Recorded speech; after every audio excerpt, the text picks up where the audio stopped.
Tu panadería desde 1975 y Monster Energy Urban Challenge Santiago presentan Metrópolis.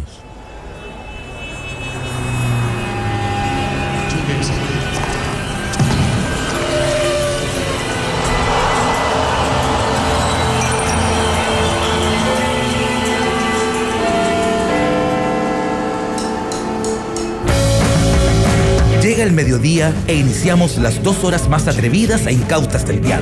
Felipe Bianchi y Rodrigo Gómez comienzan el recorrido por las avenidas informativas de esta metrópolis. Bienvenidos a la conversación que marca la jornada.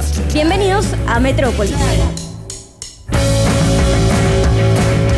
Señores y señores, 12 de la tarde y 2 minutos. Comienza aquí una nueva edición de Metrópolis en el 92.9 junto a Rodrigo Gómez.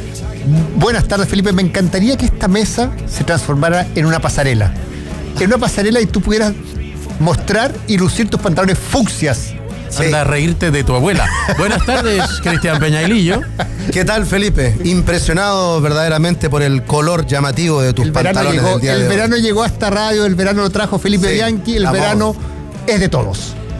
Está hablando en estos momentos en directo el ministro de Defensa, Alberto Espina, respecto a las dificultades que ha habido en la búsqueda del avión de la FACH desaparecido ayer. Escuchamos un poco lo que está hablando Alberto Espina. Un esfuerzo también por intentar sobrevolar la zona.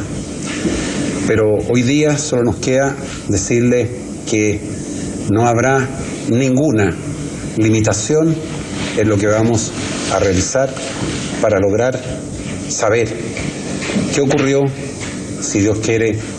Sabemos lo complejo y difícil lograr ubicar el C-130 y, si Dios también lo quiere, algún sobreviviente en condiciones muy adversas. Quisiera ofrecerle la palabra al señor comandante en jefe. Ministro, se maneja con el realismo y el respeto que merecen las familias, ministro, con el realismo y el respeto que merecen las familias. ¿Cuál es el estado actual de la búsqueda? Porque usted habla en pasado. Los conocí, iban, eran pilotos. Está hablando en pasado, ministro, porque las posibilidades son bajas de encontrar sobrevivientes.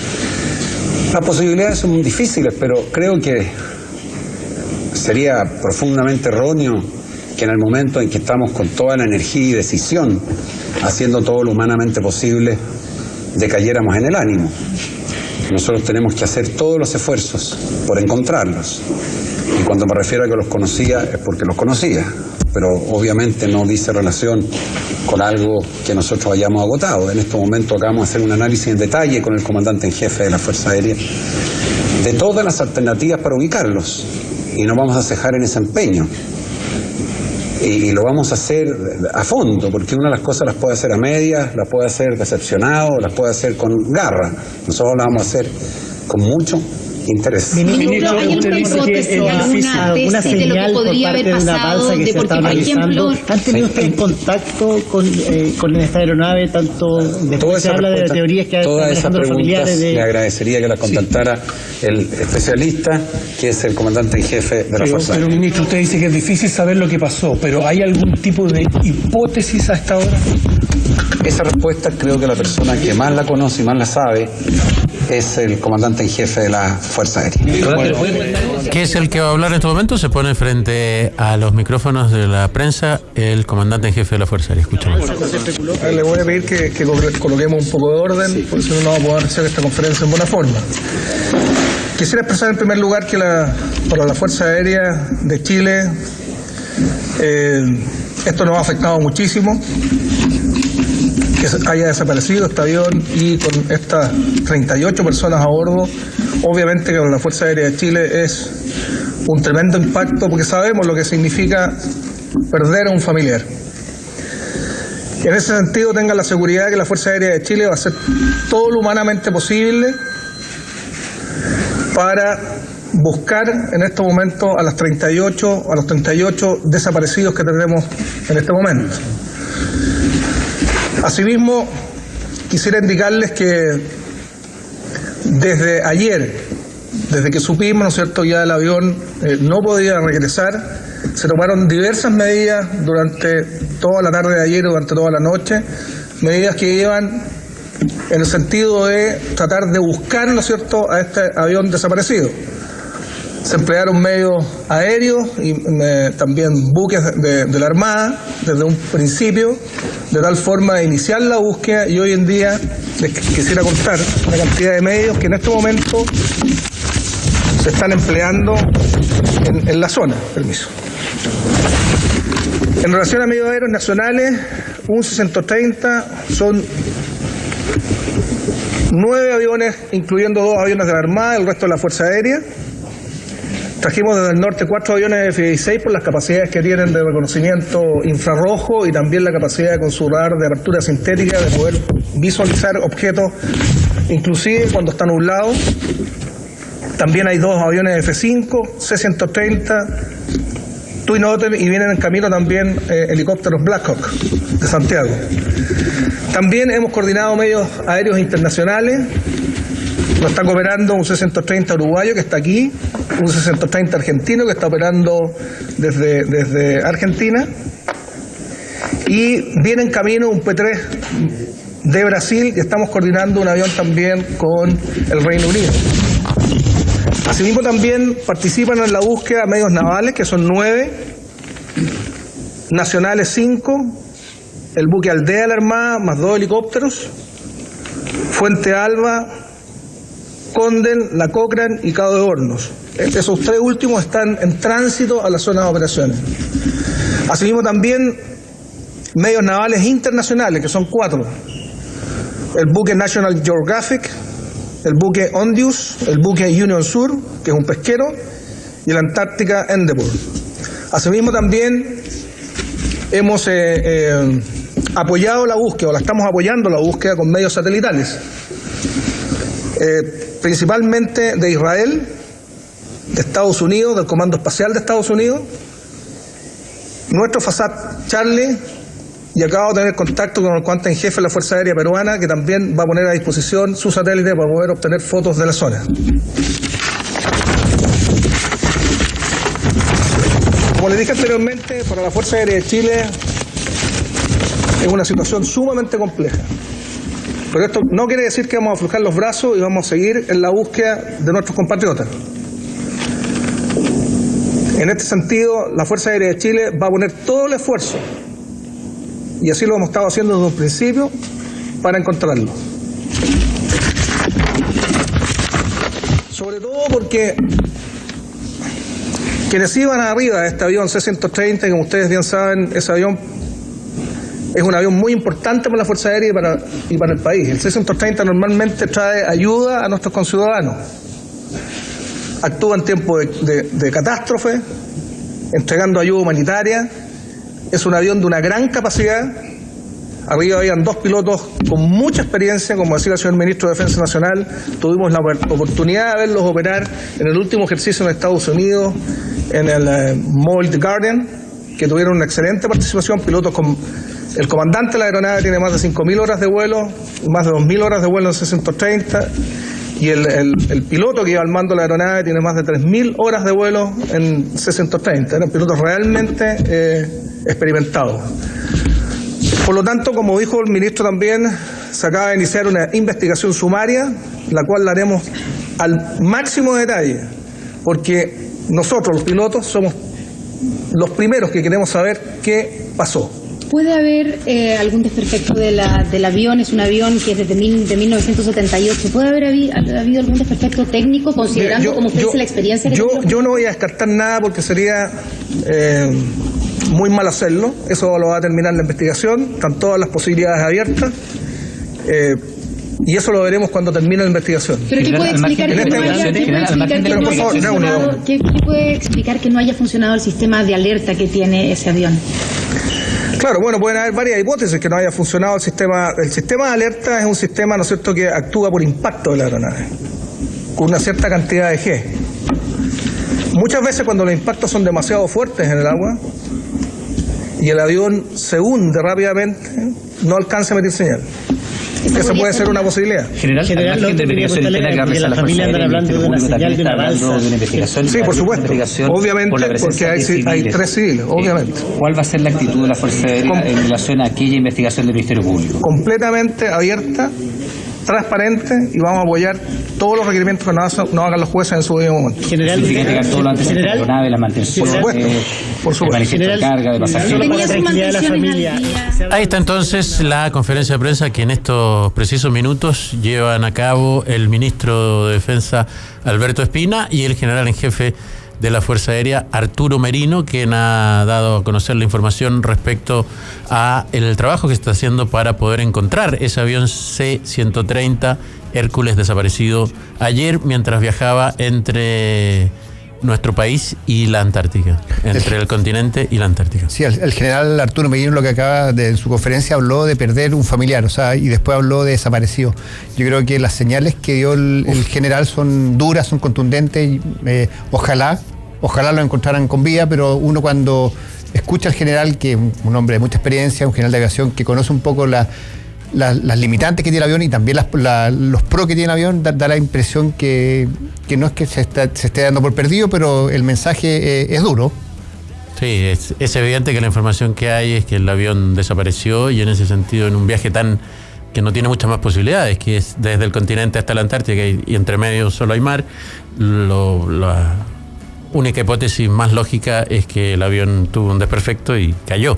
Y eso es lo que se está haciendo, eso es lo que se está buscando, eso es lo que comentaba el general en jefe Arturo Merino respecto de las maniobras que se están haciendo de los aviones y los buques que están buscando, los satélites que están buscando también con ayuda de distintos países del mundo para tratar de encontrar este avión C-130 Hércules que desapareció ayer mientras volaba entonces entre Punta Arenas y la Antártica. En la mañana también, Felipe, por gente que quizás no está al tanto de lo que había pasado durante la mañana, se dio a conocer los 38 pasajeros, de los cuales 38 pasajeros y tripulantes, de los cuales 36 eran uniformados, solamente 2 eran civiles, en general eran uniformados de la Armada, de Aviación algunos y otros militares que iban este avión iba a hacer mantenimiento a las bases que hay en las distintas bases que hay en la Antártica, distintas cosas, trabajos que hay que hacer, cambio personal también, y lamentablemente desapareció a horas de la tarde. Yo me enteré al final de las noticias. Noche como a las 11:30. No, primero yo lo vi en Canal 13, cuando estaba terminando el noticiero, salió el primer 10:20 más o menos, y después ya empezó a salir en todas partes. 11 de la noche ya está. Ahora el avión desapareció mucho antes, desapareció como a las 6:30 de la tarde. Como a las 6:30 de la tarde, y la autonomía de vuelo de la benzina la alcanzaba hasta las 12 de la noche, 12:10 más o menos, por la cantidad de benzina que tenían, o bueno, sí, de benzina de avión, y ahí es cuando la aviación saca el segundo comunicado y da a entender que ya se están comunicando con los familiares, está tomando acciones distintas, ya no solamente hablaba de la desaparición del avión, que había sacado un primer comunicado la aviación. Con esta conferencia de prensa triste, entonces, sin mayores novedades todavía sobre el destino de la nave C-130 Hércules de la Fuerza Aérea que desapareció ayer, iniciamos el programa de hoy en Metrópolis y lo iniciamos como siempre con titulares.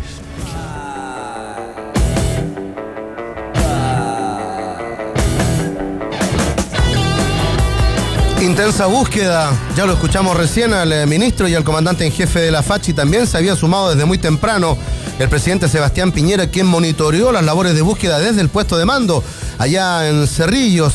El ministro del Interior ya está en Punta Arenas, como lo escuchamos, y fue en horas de la mañana, muy temprano, el comandante Claudio Alcázar, el jefe de Departamento de Comunicaciones, quien confirmaba quienes habían sumado a la búsqueda buques, no solamente de Chile, sino que también de la Armada de Uruguay, Argentina y Brasil, y lo mismo que también el apoyo aéreo. Bueno, el detalle recién también lo pudimos escuchar en voz de Arturo Merino. El otro tema es que el presidente hoy día viajaba a Argentina para el cambio de mando que se realizará esta noche en Argentina. Recordemos que Alberto Fernández asume hoy en reemplazo de... Acaba de asumir. Asumió en reemplazo de Macri, y el presidente no viajó porque, bueno, esta emergencia, esta situación no le permitió viajar. Distintas reacciones. El presidente Sebastián Piñera anunció anoche una agenda antiabusos que pretende fortalecer la Fiscalía Nacional Económica y aumentar las penas de cárcel para delitos económicos y darle mayor protección al consumidor, El anuncio generó diversas reacciones en el mundo político. Por ejemplo, el ministro de Economía, Lucas Palacios, dijo: es un conjunto de medidas que le dan sentido a una agenda que pone en el centro el buen trato a las personas. Felipe Arboe PPD sostuvo que me alegro que el presidente haya entendido el mensaje. Lo que se demanda no es más represión, sino más política social. Sin embargo, la presidenta de Revolución Democrática, Catalina Pérez, dijo, más allá de la retórica, siguen pendientes medidas básicas para combatir la corrupción, como que el Ministerio Público puede iniciar investigaciones de delitos tributarios. Era el tercer carril de esta lógica en los últimos 50 días de anuncios para tratar de disminuir el enojo de la población con distintos temas. Uno, y el prioritario seguramente para todos, es el tema de las enormes diferencias económicas que sigue habiendo en nuestra sociedad, de la mala distribución del dinero, y en ese sentido ha estado dibujada de alguna manera, para algunos con pocos anuncios, para otros con anuncios acordes a la situación, la llamada agenda social, que tiene que ver con todo lo que de alguna forma se puede entender como parte del mundo económico y de cerrar un poco, de ajustar un poco esas enormes diferencias que hay socialmente. El otro lado de la agenda había sido hasta acá básicamente lo que tenía que ver con cómo combatir la violencia, que para muchos se había puesto primero en estos tres cajones y parecía una exageración, o parecía que no entendía el gobierno al poner esto primero por sobre las otras prioridades, cuál había sido la razón de la explosión social. Y el tercero que faltaba, que no se había realizado anuncio alguno en los últimos 50 días, tenía que ver justamente con el freno a la corrupción y a los abusos en el área económica. La agenda ayer empieza a delinearse o a escribirse a partir de este mensaje del presidente. Ya vamos a ver si es suficiente o no. Se habló en términos bastante generales, bastante globales, de mayores penas, de una persecución más clara y más eficiente respecto de los crímenes de cuello y corbata o de los crímenes financieros. Pero hay que avanzar mucho todavía en esa agenda, que era la tercera pata de la mesa. Es así de claro. Mientras no existiera el consenso de que había que dibujar una agenda que fuera derecho contra los abusos y contra los crímenes financieros, iba a estar faltando, iba a estar cojeando esa pata. Ayer se inició el proceso, vamos a ver a dónde termina y si realmente las medidas que fueron anunciadas, insisto, en términos muy generales ayer por el presidente, le van a poner o van a dar un verdadero cambio respecto de algo que parecía estar siendo muy poco eficiente, muy feble en términos del castigo, que es lo que pedimos todos. No, que nadie se confunda, aquí no hay matices. Lo que se pide es castigos mayores, partiendo por cárcel, por ejemplo, para delitos como colusión, para delitos como información privilegiada, para todo tipo de robos, porque eso es lo que son, de robos graves, gravísimos en algunos casos, de dineros públicos o privados a partir de delitos financieros. Así es, Felipe, el discurso anoche del presidente fue un discurso, yo creo que, yo lo encontré rapidísimo, lo encontré que era un discurso que estaba dando mucha información y muchos titulares y poca profundidad. Claro, es un discurso del presidente y el presidente no puede salir quizás a profundizar a dar tantos detalles. Como lo hizo después, como ha hecho la pega el ministro Lucas Palacio, que estuvo en canales de televisión, estuvo en radio y ha tratado un poco de explicar todos los titulares que dio. Claro, cuando uno después se entera que el presidente ya sabía de la desaparición del avión, me parece que se empiezan a cruzar cosas y yo creo que es difícil mantener la concentración cuando tú tienes otra preocupación tan grande. Estoy tratando de entender un poco el mood que tenía el presidente ayer dando el discurso, que era realmente mucha información que no es simple de procesar, pero bueno, ojalá que los titulares de la canción que dices tú, Felipe, tengan un desarrollo, como lo ha ido explicando el ministro Lucas Palacio, en distintas partes, y se llega a la justicia, porque finalmente el delito de cuello y corbata, que lo dijo con esas palabras, lo dijo el presidente, o sea, que el presidente hable de los delitos de cuello y corbata, que es mucha gente cercana a él la que ha cometido estos delitos de cuello y corbata, incluyéndolo a él. Yo creo que no era fácil porque estás tocando a mucha gente cercana. Entonces, me parece que ha sido un paso importante. Ahora hay que ver cuál es la letra chica, dónde aprieta el zapato alguno, dónde aprieta el zapato otro, y finalmente lo que la gente quiere es justicia, porque el tiempo pasa. Me parece a mí que yo creo que era la instancia que tenía. Ya no queda más tiempo. No queda más tiempo para seguir esperando en las tres cajones que hablabas tú, Felipe, en un comienzo. Este era un tema fundamental porque la injusticia está radicada mucho en este punto. En este punto la gente siente que robarse un compact disc, que antiguo, o robarse da lo mismo. Una gallina, una polera en la tienda, tiene penas mucho más severas que gente que roba mucha plata. Bueno, y ayer justamente dentro de alguna parte que me tocó ver a Lucas Palacio, el ministro de Economía, le preguntaban por el caso de Gabriel Ruiz Tagle. ¿Por qué Gabriel Ruiz Tagle acaba de cometer un delito en que él finalmente salió privilegiado porque ganó más plata de la que... colaborando que el castigo que bueno, y ahí un poco el ministro trataba de aclarar y de profundizar un poco en las distintas cosas que trae esta agenda de justicia a los delitos financieros. Hay que avanzar mucho en especificar cómo van a cambiar el castigo a esos delitos, si se va a hacer finalmente un requisito que está en casi todos los países modernos del mundo hace mucho rato en sus legislaciones, que los delitos financieros graves terminan con cárcel, no con multas, no con quejas y menos con clases de ética, como ha pasado acá en Chile, con cárcel efectiva. Son delitos gravísimos. Los delitos financieros, donde hay mucho dinero en juego, son delitos gravísimos, muy, muy graves. Esta es una discusión filosófica de hace mucho tiempo, pero para la sociedad son delitos gravísimos. Desde mi perspectiva, por ejemplo, son delitos tan graves como asesinatos, como crímenes que afectan a muchas personas. Crímenes que afectan a muchas personas son los crímenes financieros en general y que no tienen solución. Entonces son muy, muy graves, y era absurdo que Chile estuviera tan atrasado en materia legal en términos de que esos crímenes nunca terminaran con cárcel, por ejemplo, que las multas sean tan bajas que resulte absurdo. Siempre se da el mismo ejemplo y lo voy a volver a ver para que la gente no se confunda, pero para hacer un paralelo, ese país que muchos de los que son autoridades, mucha de la ley nuestra admira profundamente como sistema, que es Estados Unidos, tiene establecido crímenes castigos, penas durísimas para los delitos económicos. Por ejemplo, cuando pasó lo de Madoff, que quebraron los bancos, que hubo mucha gente que fue estafada, la justicia le dio 150 años de cárcel al señor Madoff, que había sido el principal responsable de esta situación, y las multas siempre, por definición, tienen que ser mucho más altas que lo que la persona que comete el fraude recibe como beneficio. En Chile es exactamente al revés. Las multas son más bajas que el beneficio del fraude, y por lo tanto es un llamado a que la gente cometa fraude, porque después paga la multa y sigue ganando mucha plata. Tú das el ejemplo de Ruiz Tagle, que es exactamente ese. Ruiz Tagle pagó 140 millones de multa y ganó 320 millones. Es decir, ganó 160 millones de pesos en la pasada que hizo con la venta de acciones por información privilegiada. Bueno, es solo un ejemplo, pero hay muchos. Había que avanzar en esto sí o sí. Vamos a ver si realmente, al ver después la letra chica, si al ver esto estipulado en ley, y además al aplicarlo, vamos a vivir un nuevo Chile donde los delitos financieros graves sean castigados como hay que castigarlos, con extrema dureza y con cárcel. La principal herramienta que se nombró ayer, que uno puede ya empezar a sacar alguna conclusión y por dónde se puede avanzar, son los testigos protegidos. Porque muchas veces hay testigos que no se atreven a hablar. Ahora, parte del castigo, una de las teorías y de lo que se usa en otros países, que el testigo, además de delatar, tenga un beneficio por acusar al culpable, al responsable del delito de cuello y corbata. Ahí está entonces parte de la conferencia de prensa realizada ayer por el presidente de la República. Tiene que ver también con otros temas económicos, con el resguardo del consumidor. Tocó varios temas al pasar. El presidente, por ejemplo, uno que hemos conversado aquí varias veces, los abusos que se cometen, por ejemplo, en todo el área de los seguros.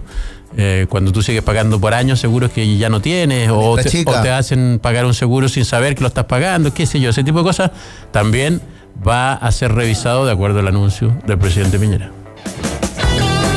Reconoce abusos. El presidente Piñera admitió hace un rato que en Chile se han registrado muchos casos de atropellos a los derechos humanos. Al conmemorar en La Moneda el Día Internacional de los Derechos Humanos, el mandatario reconoció que en los últimos 52 días hemos conocido muchos casos, denuncias de atropellos a los derechos humanos. Sostuvo también que han tenido que reconocer y lamentar la muerte de 24 compatriotas y varios miles que han sufrido algún tipo de lesión grave. Además, por primera vez, el mandatario mencionó los casos de Gustavo Gatica y Fabiola Campillay. Dijo: estoy pensando en personas como Gustavo y Fabiola, quienes perdieron completamente su visión. Día clave. En esta jornada, el Senado revisará la acusación constitucional contra el exministro del Interior, Andrés Chadwick, quien se encuentra justamente a esta hora en la sala. Se harán diversas sesiones especiales para poder escuchar a la defensa, así como también a los 3 diputados informantes y a los distintos senadores. Mañana se vota el libelo. Esta mañana el presidente del Senado, Jaime Quintana, sostuvo que ha habido, por lo menos, si no es sistemática, una generalizada violación a los derechos humanos. Hoy día es la defensa de Luis Hermosilla, que ya perdió en la Cámara de Diputados, se presenta en la Cámara en el Senado. Hay defensa, después viene la réplica y después la dúplica nuevamente de Luis Hermosilla. Eso pasa hoy día y mañana se llega a la votación. La votación va a ser larga porque cada senador tiene 15 minutos para hacer su... Para opinar al respecto. Y tienen que opinar porque este es un tema muy importante, no es una ley cualquiera. Aquí están tomando una decisión muy importante y todos opinan. No sé si se sumará los 15 minutos, o sea que si uno suma el tiempo, se estima que serán como entre 10 y 11 horas. Y los números que se hacen es que la acusación constitucional tendría los 22 votos que tiene, que se necesitan para que sea aprobada en el Senado. Se estima que habían 24 votos, pero no va a estar el senador Pizarro porque va a estar de viaje, y con 23 votos le alcanzaría para la acusación constitucional de Chadwick.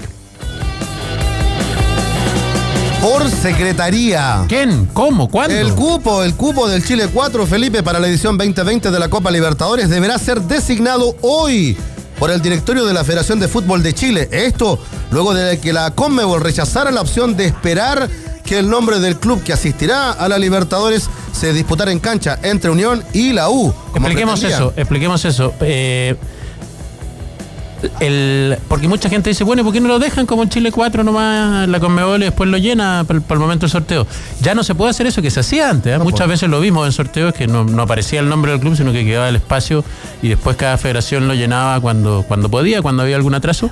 Ya no se puede eso porque el orden, por ejemplo, de quién es local en el primer partido, quién es visita, quién el orden en general del cuadro se hace en términos de el rendimiento histórico de los equipos participantes. Por ejemplo, ranking, del ranking histórico. Por ejemplo, si el Chile 4 fuera la U, tiene mejor ranking histórico que si el Chile 4 fuera Calera. Por lo tanto, al rival con que se va a enfrentar, cómo se va a enfrentar, quién es primero local, quién es primero visita, está marcado por ese ranking histórico. Así que cuando se hace el cuadro, cuando se hace el dibujo, que es el 15 de diciembre, no hay más plazo que ese, cuando se hace ese cuadro tú tienes que saber con nombre y apellido quién es el equipo y qué ranking tiene. Y por eso la Conmebol le contestó a la NFP, no se puede seguir esperando por ponerle nombre a ese Chile 4. Y eso es lo que tienen que definir hoy día con distintas visiones y distintas versiones. Si es Unión, si es la U, si es la Calera, si se va a definir o no un campeón de la Copa Chile. Hay una serie de cosas que después vamos a conversar más en específico, pero sigue abierta la situación del Chile 4. Lo único claro es que hoy tiene que quedar cerrado y por secretaría, porque no se va a jugar. Sí, ha sido un tema largo que yo creo que, perdonen mi castellano, pero ha sido la verdadera cueca en pelota. Sí, tiqui. La NFP. Una cueca. Sí, uno más, se juega el paso. El Inter de Milán, que recibe hoy al Barcelona de Arturo Vidal en el estadio Giuseppe Meazza, buscando el paso a los octavos de final de la Champions. Los lombardos no cuentan con Alexis, que está lesionado, y anuncian en ofensiva a Lautaro Martínez y Romelu Lukaku, mientras que todo apunta que el Rey Arturo estará desde el arranque en la alineación de Valverde, quien dará descanso a Piqué, Busquets y a Lionel Messi. Tiene el morbo de eso, del descanso que le da a su principal figura, a Barcelona, con lo que le da una pequeña ventaja al Inter. Y tiene el morbo también de todo lo que se ha vivido en los últimos días respecto a la posibilidad de que vaya Arturo Vidal al Inter de Milán y que vaya al Barcelona Lautaro Martínez, y toda una conversación y una negociación entre ambos clubes que no ha tenido más que comentarios en la prensa, pero los clubes específicamente no han dicho nada oficial respecto a que tengan este interés de intercambio, que le costaría obviamente a Barcelona bastante más plata sobre la mesa. El precio de Lautaro Martínez es infinitamente superior al de Arturo Vidal, casi 5 veces hoy, y por lo tanto no es un trueque, ni mucho menos.